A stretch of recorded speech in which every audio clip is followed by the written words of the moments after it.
आइए बच्चों, अब पाठ की व्याख्या शुरू करते हैं।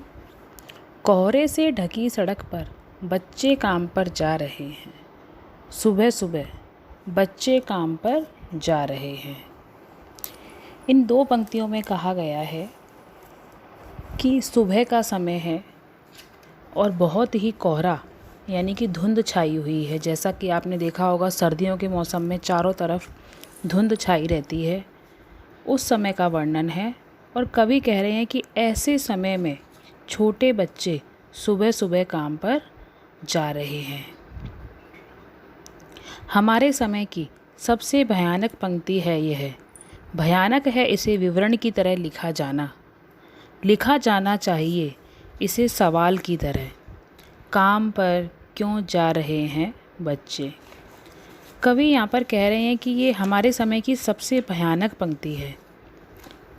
भयानक किस लिए है? क्योंकि ये चिंतित करने वाली स्थिति है कि बच्चे काम पर क्यों जा रहे हैं और इसे विवरण की तरह लिखा जाना चाहिए।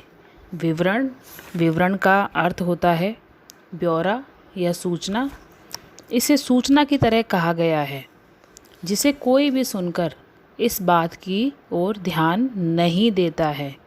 जबकि कवि यहाँ पर ये कह रहे हैं कि बच्चे काम पर जा रहे हैं, इस बात को सवाल की तरह पूछा जाना चाहिए कि बच्चे काम पर क्यों जा रहे हैं। तभी जो पाठक और श्रोता हैं उनके मन में ये उत्सुकता उत्पन्न होएगी कि बच्चे काम पर क्यों जा रहे हैं, और तभी हमें इसका उत्तर प्राप्त होगा।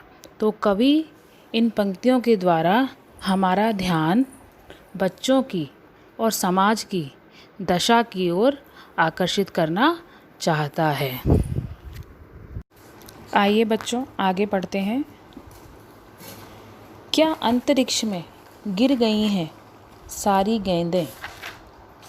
क्या दीमकों ने खा लिया है सारी रंग बिरंगी किताबों को?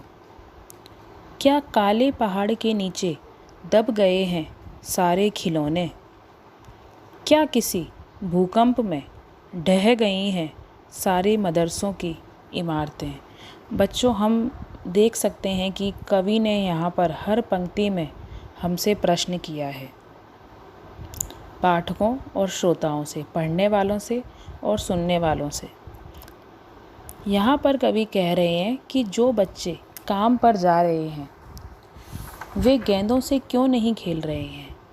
क्या उनके खेलने के लिए जो गेंदें थीं, क्या वो सभी गेंदें अंतरिक्ष में गिर गई हैं जो कि अब नीचे नहीं आ पा रही हैं, अर्थात उन्हें प्राप्त नहीं हो रही हैं? क्या दीमकों ने खा लिया है सारी रंग बिरंगी किताबों को? दीमक बच्चों एक प्रकार का कीड़ा होता है जो कि वस्तुओं में लगकर उन वस्तुओं को नष्ट कर देता है। तो यहाँ कवि कह रहे हैं, क्या दीमकों ने किताबों को भी खा लिया है या खाकर उन्हें नष्ट कर दिया है जो बच्चे उनसे पढ़ नहीं पा रहे हैं? क्या किसी काले पहाड़ के नीचे सारे खिलौने दबकर नष्ट हो गए हैं, अर्थात किसी ने उनके टुकड़े टुकड़े कर दिए हैं या फिर वे टूट गए हैं? क्या किसी भूकंप में ढह गई हैं सारे मदरसों की इमारतें? कवि कह रहे हैं, क्या कोई भूकंप आया था या कोई ऐसी प्राकृतिक प्रलय आई थी जिसमें सारे स्कूल टूटकर ध्वस्त हो गए हैं, बिखर गए हैं, जिसके कारण बच्चे स्कूल नहीं जा पा रहे हैं? तो इन पंक्तियों में कवि ने हमसे बार बार यह प्रश्न किया है कि गेंदें, किताबें, खिलौने और स्कूलों का प्रयोग बच्चे क्यों नहीं कर रहे हैं? ऐसा क्या हो गया है कि बच्चे इनका प्रयोग नहीं कर पा रहे हैं?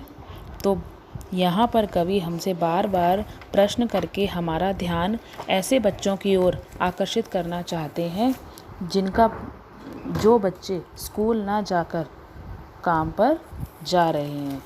इससे समाज की दशा का पता चलता है। आइए बच्चों, आगे पढ़ते हैं। आगे कवि कह रहे हैं क्या सारे मैदान, सारे बगीचे और घरों के आंगन खत्म हो गए हैं एकाएक? कवि यहाँ पर हम सबसे प्रश्न कर रहे हैं कि जहाँ पर बच्चे खेला करते थे, मैदान में, बगीचों में और घरों के आंगन में, जो उनके खेलने के स्थान हुआ करते थे, वे सब कहाँ चले गए हैं? जो बच्चे उनमें न खेलकर सुबह सुबह काम पर जा रहे हैं, तो फिर बचा ही क्या है इस दुनिया में? यदि बच्चों के जो उपयोगी साधन हैं, गेंदें, खिलौने, घर के आंगन, बगीचे, यदि ये सारी चीज़ें ही नष्ट हो गई हैं, तो इस दुनिया में कुछ भी नहीं बचा है, क्योंकि हंसी खुशी तो बच्चों से ही देखने को मिलती है। आगे कवि कहते हैं, कितना भयानक होता अगर ऐसा होता। यदि वास्तव में ऐसा हो जाए तो ये बहुत ही डरावना दृश्य है। यदि ये सारी चीज़ें नष्ट हो जाएं तो इससे ज़्यादा दुखदाई कुछ भी नहीं है। लेकिन इससे भी ज़्यादा भयानक है, ये सारी चीज़ें हस्ब मामूल, पर दुनिया की हज़ारों सड़कों से गुजरते हुए बच्चे, बहुत छोटे बच्चे काम पर जा रहे हैं। कवि यहाँ कह रहे हैं कि इस बात से भी ज़्यादा भयानक है ये सारी चीज़ें जो त्यों की त्यों पड़ी हुई हैं। हस्ब मामूल, हस्ब मामूल शब्द है, दो शब्दों से मिलकर बना है, हस्ब और मामूल। ये दोनों ही अरबी भाषा के शब्द हैं। हस्ब का अर्थ होता है के अनुसार। इसका प्रयोग शब्द के आरंभ में होता है, जैसे हस्बे आदत अर्थात आदत के अनुसार, हस्बे दस्तूर दस्तूर के अनुसार, और मामूल का अर्थ होता है नित्य नियम। इस प्रकार हस्ब मामूल का अर्थ हुआ जो नित्य के अनुसार हो, अर्थात रोज़मर्रा होने वाले, ज्यों के त्यों। यहाँ कवि कह रहे हैं कि इससे भी ज़्यादा भयानक दृश्य यह है कि बच्चों के खेलने के लिए गेंदें, खिलौने जो उपलब्ध हैं, बच्चे उनका प्रयोग ना करके काम पर जा रहे हैं और ये चीज़ें यथावत अपने स्थान पर ही पड़ी हुई हैं। इनके स्थान में कोई भी परिवर्तन नहीं है। ये दृश्य बहुत ही डरा देने वाला है। इन सब चीज़ों के होने के बावजूद भी दुनिया की हज़ारों सड़कों से गुजरते हुए छोटे छोटे बच्चे काम पर जा रहे हैं।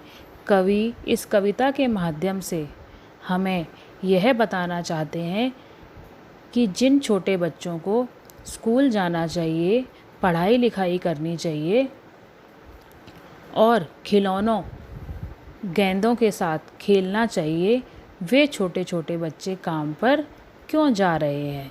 तो कवि ने अपने प्रश्न के द्वारा पाठक और श्रोताओं का ध्यान इस ओर आकर्षित किया है, जिससे हमारी समाज की स्थिति में सुधार हो।